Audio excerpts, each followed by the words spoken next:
The lecture hall of the Galactic Academy resembled a cathedral built for minds rather than worship. Rows of elevated platforms curved around a central podium, where crystalline screens hovered like translucent wings.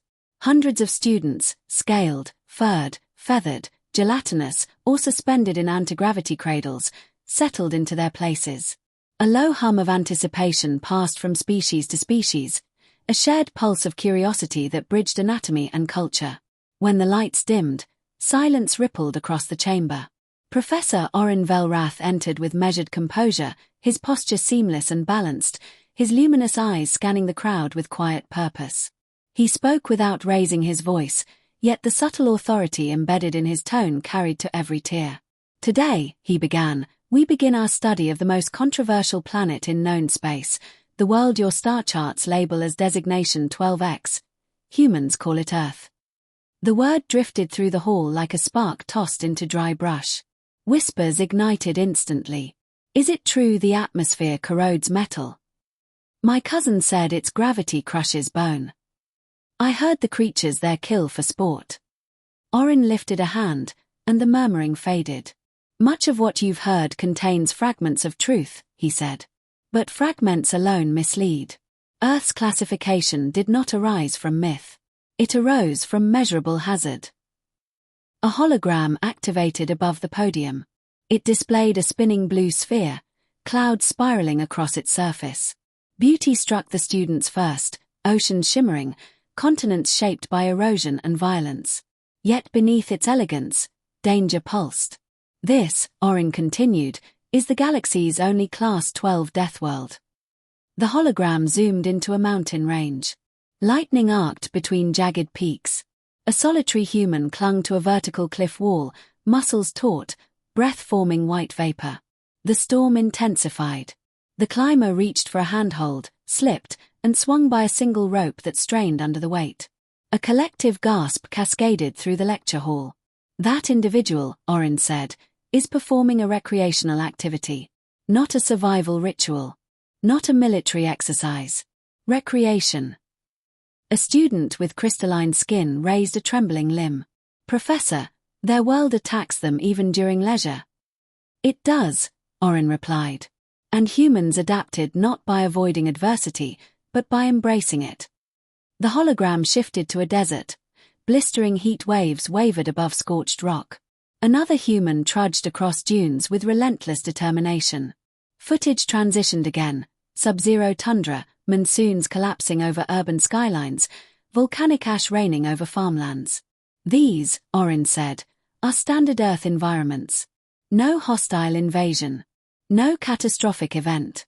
Merely, Earth. One of the feathered students fluffed her wings anxiously. How do they survive such constant hostility? With biology forged through pressure, Orin said. Gravity alone is nearly twice the galactic median. Their muscles compensate. Their skeletal density resists crushing forces. Their cardiovascular systems endure extremes foreign to most species in this room. The students leaned in, wide-eyed, uncertain whether admiration or fear felt more appropriate. Orin placed his hands behind his back. But strength is not their most unsettling trait. Their resilience, physical, cognitive, and emotional, defies standard evolutionary logic. Humans persist where extinction seems certain. The lights flickered. A new hologram bloomed across the hall, this time not generated by Orin's console. A golden crest spiraled outward, followed by the stern visage of Cor Vendral, council advisor and well-known critic of humanity. His voice boomed, overriding the classroom controls. Students of the Academy, be warned. The subject of this lecture is not merely dangerous, it is a threat to the galactic order. Humans are unpredictable, unstable. A species evolved for aggression. Understanding them is not wisdom, it is peril. A hush gripped the room. Even Orin's calm expression tightened. Corven's message continued, his tone cold and precise. Earth's classification is not a matter for academic curiosity. It is a warning. A species that thrives on a death world cannot coexist peacefully with the civilized galaxy. Their endurance makes them unstoppable. Their emotions make them volatile. Their history demonstrates a pattern, conflict, expansion, domination. The hologram vanished. The lights steadied. The echo of his words lingered. Students shifted uneasily. A few cast anxious glances toward the exit. Others stared at Orin, expecting him to confirm or refute the intrusive statement. The tension in the hall condensed until it felt like gravity itself had increased. Orin exhaled slowly. That message, he said, was not authorized. Yet its presence illustrates our primary challenge. Misinformation shapes policy. Policy shapes destiny. If we study humanity through fear, we will never understand them. A student with bioluminescent veins raised a hand. Professor, are you saying humans are harmless? No, Orin said plainly. Humans are dangerous. Exceptionally so. But danger does not equal malice. He activated a final hologram. It displayed a human pulling another climber to safety during an avalanche.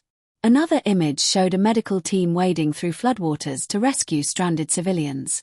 A third revealed firefighters running toward collapsing buildings while others fled. Humans possess a paradoxical trait, Orin said. They move toward danger when protecting others. They sacrifice personal safety without hesitation. They form bonds that defy logic. Their motivations extend beyond survival. A gelatinous student rippled nervously. Why would a species endure such hardship for strangers? Because, Orin replied, for them, meaning often outweighs safety. The room fell silent again, but this silence differed from the earlier one. Curiosity replaced fear. Wonder replaced dread. Orin stepped forward. Your task is not to fear humanity. Your task is to understand them. Every species in this hall carries assumptions. Leave those behind. We will begin with Earth's fundamental environmental pressures and climb upward from there. Another voice, sharp and accusatory, cut across the room.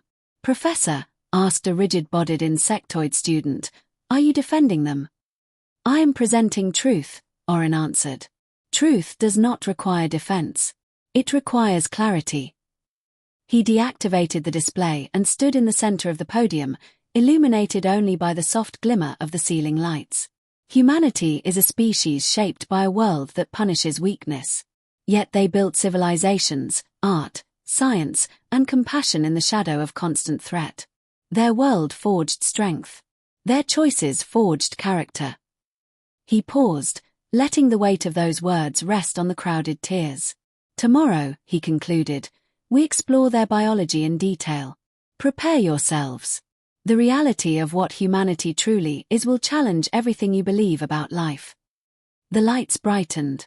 Students dispersed slowly, whispering, questioning, rethinking. Behind them, the hologram of Earth rotated quietly. Beautiful, perilous, alive.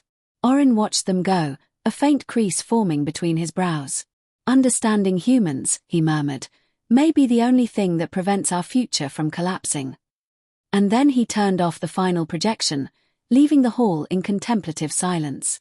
The next cycle began with an unusual silence across the lecture hall.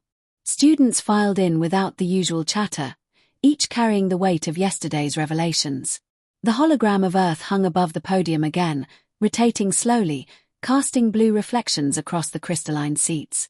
Even those who had dismissed Orin's words now approached their places with wary focus. Professor Orin Velrath entered without ceremony. His expression remained composed, but there was an alertness in his eyes that had not been present the day before. He activated the podium controls, and the hologram dissolved into a sequence of skeletal diagrams. Today, Orin announced, we examine human physiology. Understanding their structure will clarify why they thrive where others perish. A skeletal model expanded until it filled the chamber. Dense, overlapping plates reinforced the ribcage. Joints resembled engineered hinges rather than delicate biological mechanisms. A feathered student leaned forward. Those bones, they appear reinforced. Why such density? Earth's gravity, Orin replied. Twice the galactic average. Any species evolving there needed a frame capable of resisting constant downward pressure. Their bones serve as anchors for powerful musculature. He switched the display. Muscles layered themselves across the skeleton like braided cables. Observe the leg structure, Oren continued. Humans rely on extended periods of motion. They hunt, gather, migrate, and explore over vast distances. Their muscles allow sustained exertion, something rare among known species. A crystalline student raised a hand. How long can they run without collapsing? Oren's eyes glimmered faintly. Hours. Sometimes longer. Their endurance exceeds most predators on their world. Gasps traveled across the platforms. For many species present, prolonged movement meant danger or physiological strain. The idea of a creature willingly pursuing strenuous activity for extended periods unsettled them. Oren shifted the projection again. The human circulatory system pulsated in vibrant red. Their hearts operate with remarkable efficiency, he said. They adjust instantly to changing conditions: heat, cold, altitude, exertion. Their bodies compensate faster than ours. A tentacled student tilted its head. Do they not experience damage under stress? Oh, they do, Oren answered. But they recover quickly. Their healing rate surpasses most sapient species. Broken bones mend with precision. Tissue regenerates under varied environmental conditions. Even illness rarely overwhelms them permanently. An insectoid learner twitched nervously. So they are nearly unkillable. Not unkillable, Oren said, but extraordinarily difficult to extinguish. Their durability is not a myth, it is biology shaped by relentless challenge. He paused to let the students absorb the implications. Now, he continued, we transition to human psychology. A soft murmur rose. Anatomy was one matter. Intellect and instinct were another entirely. Oren dimmed the lights. The screen displayed a human standing before a collapsing structure, guiding survivors toward safety. Smoke billowed around them, yet the human pushed deeper into the debris without hesitation. This behavior, Oren said, illustrates a defining human trait: they move toward danger when others flee. A gelatinous student quivered. Is that logical? Why risk oneself for strangers? Logic, Oren replied, varies across cultures. For humans, values can outweigh comfort. They act in alignment with ideals, even when costly. Another clip appeared: medical workers treating victims in harsh conditions, soldiers shielding civilians with their bodies, volunteers distributing aid after disasters. Humans build meaning through sacrifice, Oren said. Their emotional architecture is complex. Empathy drives action. Determination persists even under duress. A winged student lifted his crest. Is that why some species fear them? Their willingness to endure pain for abstract reasons. Fear often stems from misunderstanding, Oren answered. Humans appear unpredictable because their motivations extend beyond instinct. He switched the screen again. Now it displayed a human artist shaping clay, a researcher adjusting equipment with careful precision, a child learning to walk despite repeated falls. These simple actions illustrate resilience. Humans embrace difficulty not only for survival or altruism, but for growth. A soft voice rose from the back. Professor, are they aware the galaxy fears them? Oren held the student's gaze. Some do. Others remain unaware of the classification entirely. They see themselves as ordinary. A ripple of disbelief moved through the hall. Ordinary. A species that thrived under such ruthless conditions. Oren continued, humanity's strength lies not solely in adaptation. Creativity amplifies their capabilities. They innovate, experiment, and question. Their minds challenge boundaries. The insectoid student who had spoken earlier raised another limb. If they are so capable, why has their technology not surpassed ours? Because progress requires stability, Oren said. Earth's environment forces constant recovery from natural upheaval. Floods, storms, quakes, predators, diseases, these slow advancement. Yet humans continue to rise. Before the students could respond, a sharp tone cut through the chamber. The walls darkened. A new hologram forced itself onto the central display. Corvendral's stern face appeared once more. Students, he said, you are being deceived. Humanity is not admirable. Their violence is well documented. Oren stepped forward. End this broadcast. Corven. This is a controlled classroom. The advisor ignored him. Images of human conflict filled the screen. Battles, weapons, destruction. The footage presented humanity as war incarnate. This, Corven declared, is their true nature. Study them if you wish, but do not allow sentiment to cloud judgment. They destroy. They expand. They consume. The hologram vanished abruptly, leaving a chilling stillness behind. Oren's tone hardened. Those images, he said, were selectively edited. Humans experience conflict. Yes. But context matters. Many of those events occurred under extreme pressures. Scarcity, invasion, survival. They do not represent inherent malice. A few students exchanged uneasy glances. Doubt had crept in. A scaled student spoke hesitantly. Professor, if evidence exists showing both compassion and destruction, how do we know which defines them? Oren's response came without hesitation. A species must not be judged by isolated actions. Look at patterns. Humans rebuild after war. They aid enemies once battles end. They question their own mistakes and seek improvement. Silence followed. Thick but thoughtful. Oren folded his hands behind his back. Your task is not blind trust. Your task is clarity. Evaluate data. Understand context. Humanity is not a caricature of brutality or sainthood. A feathered student lowered her wings. Professor, is Corven attempting to influence policy? Oren chose his next words carefully. There are factions who believe preemptive measures ensure safety. Their conclusions, however, rely on fear rather than knowledge. The room absorbed that implication with quiet dread.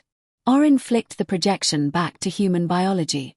Tomorrow, we address environmental pressures more deeply. For now, reflect on the complexity you have seen. Students rose slowly, their faces marked by contemplation. The hall emptied, leaving Oren alone with the fading hologram. Fear, he murmured, is a powerful teacher when left unchecked. He shut down the final console, steps echoing as he left the room behind, unaware that shadows within the academy were already moving against him. Nightfall over the Galactic Academy resembled a drifting nebula, the ceiling panels dimming to a soft violet glow. Most students retreated to their quarters, but a handful remained awake, troubled by the clash between Oren's lessons and Corven's interruptions. Confusion had seeped into their thoughts, simmering into something heavier, doubt mixed with unease. Professor Oren Velrath sat alone in his small research chamber, reviewing ancient archives. His console flickered with fragmented footage, each clip time-stamped from centuries of human history. Conflicting narratives filled the screen, disasters, triumphs, tragedies, none of which aligned with Corven's one-sided portrayal. Oren leaned closer, discerning traces of tampering within several records. Someone had carefully rewritten events, forging a pattern of distortion. A soft chime echoed across the room. Oren glanced up. The door slid open, revealing a group of 5 students standing rigidly at the threshold. They carried an unusual air, determination wrapped in hesitation. The feathered student spoke first. Professor, may we enter? Oren nodded. Of course. They stepped inside, instinctively forming a semicircle around him. Their eyes carried questions too heavy for the classroom. The crystalline student bowed slightly. We want clarity. Corven's broadcasts felt manufactured. The tentacled learner added, his images lacked context. Your lessons conflict with his warnings. We need truth before we decide what to believe. Oren motioned toward the console. Then sit. What I show you now is not part of the standard curriculum.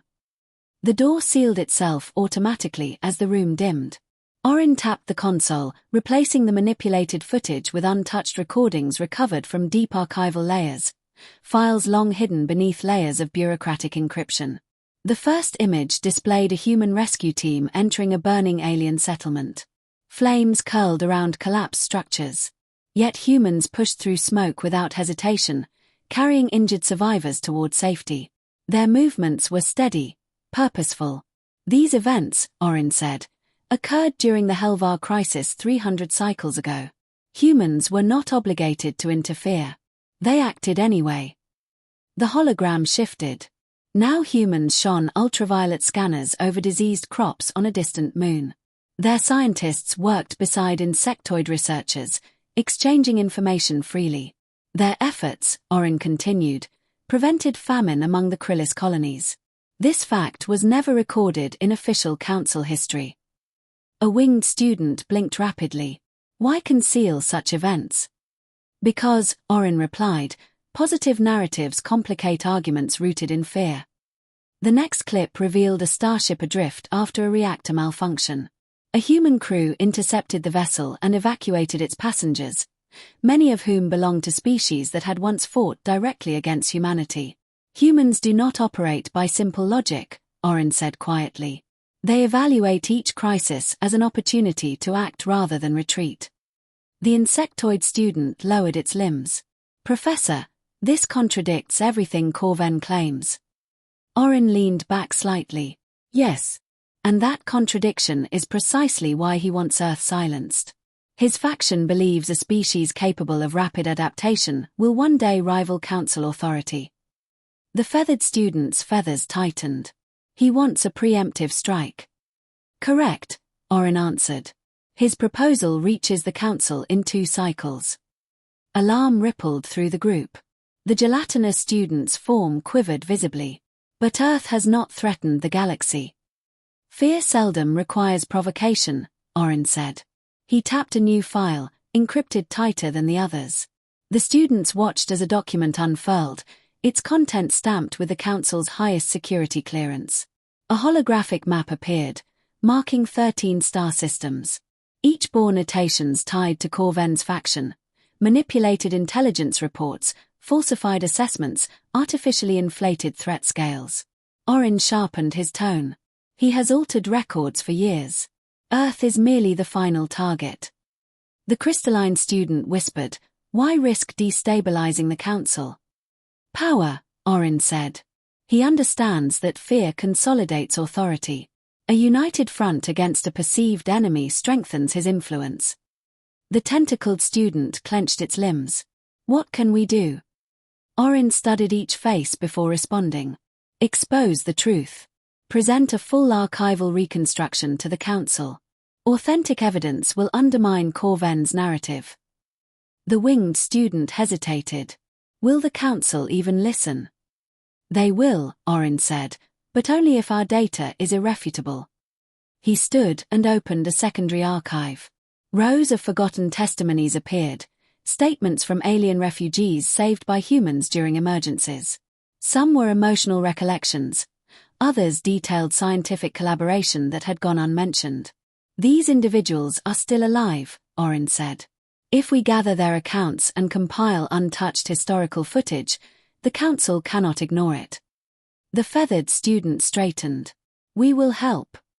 One by one, the others voiced agreement.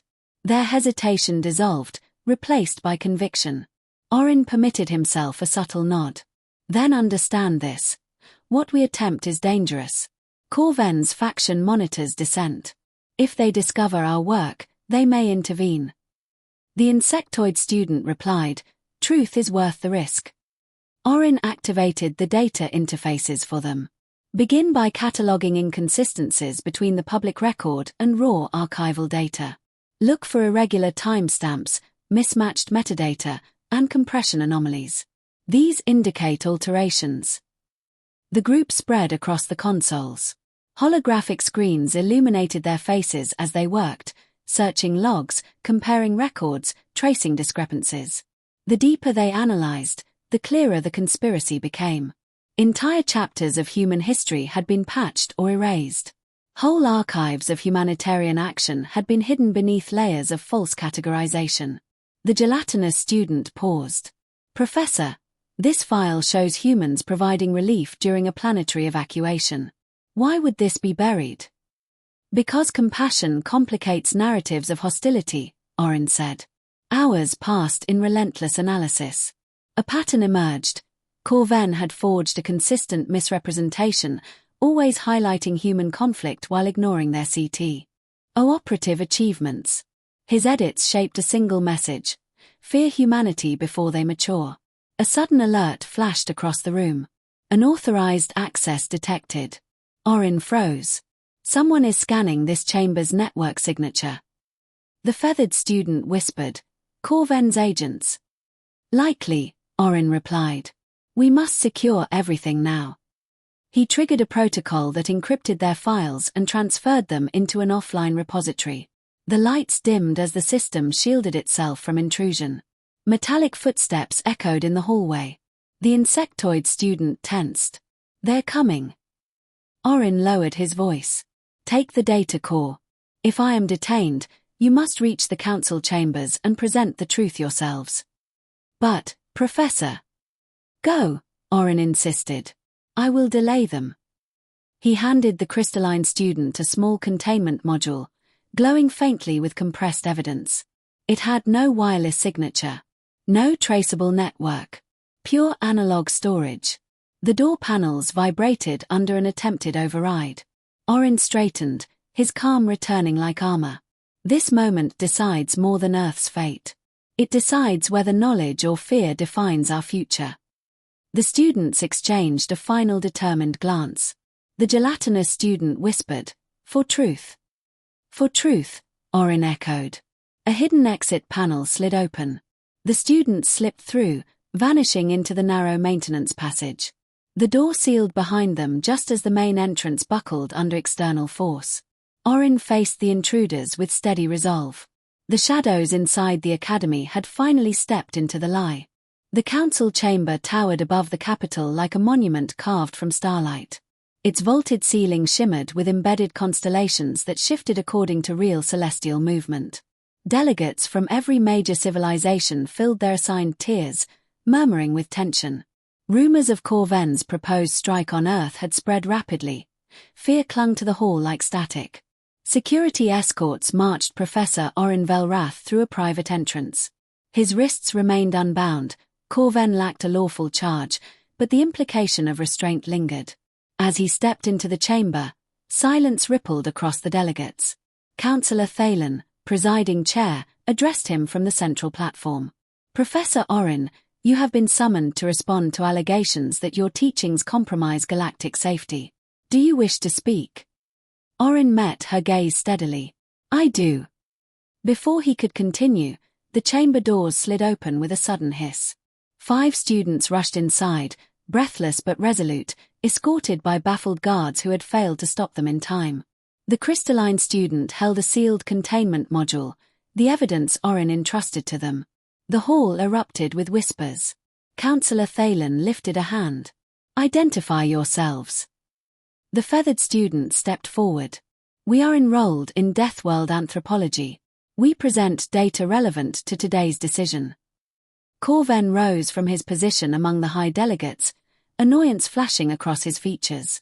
"These are students, not analysts. They bring sentiment, not evidence." The winged student answered sharply, "We bring truth." Thalen narrowed her eyes. "Approach the platform." As the students ascended the steps, Corven leaned forward. "This is irregular. We cannot halt proceedings for unverified claims." Orin spoke with calm firmness. "Verification requires examination. Unless you fear what the data reveals." Several delegates whispered in surprise. Corven's jaw tightened. Thalen gestured toward the containment module. "Present your findings." The crystalline student placed the device into the central projector. A pulse of blue light rose, expanding into an array of holographic windows. Unaltered footage streamed before the council. Humans evacuating refugees, stabilizing failed reactors, restoring damaged ecosystems, and offering medical aid across distant colonies. Gasps echoed through the balconies. Thalen frowned. Why were these files hidden from our index? Orin stepped closer. Because someone manipulated records to craft a narrative that supports fear rather than balanced evaluation. The images changed. Metadata layers appeared, showing mismatched timestamps, altered compression signatures, and edits pointing back to Corven's network. The insectoid student spoke, voice steady. Every manipulated file shares the same encryption style, the same digital fingerprint. The gelatinous student added, and the alterations always emphasize human aggression while erasing humanitarian action. Delegates began murmuring louder, their unease shifting toward anger, not at Earth, but at deception. Corven raised his voice. These accusations are absurd. The Council has reviewed every intelligence report. Humanity's danger is well documented. Orin responded evenly. Danger without context becomes slander. Humans do fight, but they also protect. They learn, adapt, and extend aid even to former enemies. A species must be judged by the totality of its behavior, not fragments chosen to mislead. The hologram shifted to a final image, the human crew saving an alien vessel during a reactor failure. The winged student addressed the chamber. They had no obligation. They acted anyway. A low murmur grew into a chorus of confused voices. Delegates questioned each other, reviewed the displayed evidence, and whispered about consequences. Legal, political, moral. Councillor Thalen raised her hand again, restoring order. Corven Dral, do you deny involvement in data manipulation? Corven stood taller. I acted for the safety of the galaxy. Humans are unpredictable. They must be contained before they advance too far. The feathered student replied, fear does not justify lies. Corven snapped, you are children. You do not understand the risk. Orin's voice cut through the air like a precise blade. Risk requires knowledge. You chose distortion. A wave of holographic notation flickered above the platform, highlighting years of falsified intelligence and missing archives.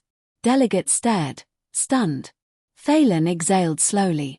Corven Dral, you stand accused of evidence tampering, endangering diplomatic relations, and attempting to influence policy through deceit. Corven's expression shifted from defiance to desperation. If you allow humans to grow unchecked, you doom us all. They will one day dominate every system. The gelatinous student responded quietly, perhaps they will stand with us instead of above us, if we treat them with honesty instead of fear. Security officers approached Corven. He attempted to step back, but the chamber floor sealed around his position. The gravelock engaged with a soft hum. Corven glared at Orin. You've doomed the galaxy by trusting monsters. Orin held his gaze. Understanding is not doom. Ignorance is. Thalen lowered her head toward the officers. Remove him. As they escorted Corven out, the chamber's energy shifted. The tension that once aimed at Earth now redirected toward introspection and collective embarrassment. Thalen turned to Orin. Professor, what is your final recommendation regarding Earth? Orin stepped toward the center of the platform. His eyes swept across the room, meeting delegates of every species. Humans are dangerous, he said. But their danger arises from endurance, not cruelty. They possess the capacity for violence and the capacity for compassion, both shaped by their harsh world. To fear them blindly invites conflict. To understand them opens the possibility of partnership. My recommendation is to maintain vigilance, foster dialogue, and allow their species to grow without provocation. He paused. If we act through fear, we ignite the future we dread. The chamber absorbed his words with heavy contemplation. Thalen addressed the assembly. Delegates, cast your verdict. A lattice of voting lights shimmered across the tiers. A few flickered uncertainly, but most glowed with decisive clarity. Verdict: no preemptive action. Further observation and diplomatic outreach recommended. Relief settled over the hall like a gentle tide. The students exchanged quiet smiles, small gestures of triumph and exhaustion. Orin nodded at them with quiet pride. As proceedings concluded, a communications officer hurried toward the platform. Counselor, a message has arrived from Earth's diplomatic office. Thalen raised a brow. Display it. A hologram materialized. A human representative stood at a simple desk, expression composed but earnest. Council delegates, the human said, We acknowledge recent discussions. We hold no ill will toward the galaxy. If cooperation is sought, humanity is prepared to extend its hand. If danger arises, we will stand ready to defend not only ourselves, but any who seek peace." The transmission ended. A stillness followed, not fear, but awe. The statement carried no threat, no demand, only resolve. The students looked to Orin. He whispered, strength tempered by purpose. The feathered student added softly, "Professor, we saved a world." Orin's answer held a quiet warmth. "You saved more than that. You saved the truth." As they left the chamber together, the Academy's halls glowed brighter, as if recognizing the shift in the galaxy's path. Earth remained a death world, but it no longer stood alone in the dark.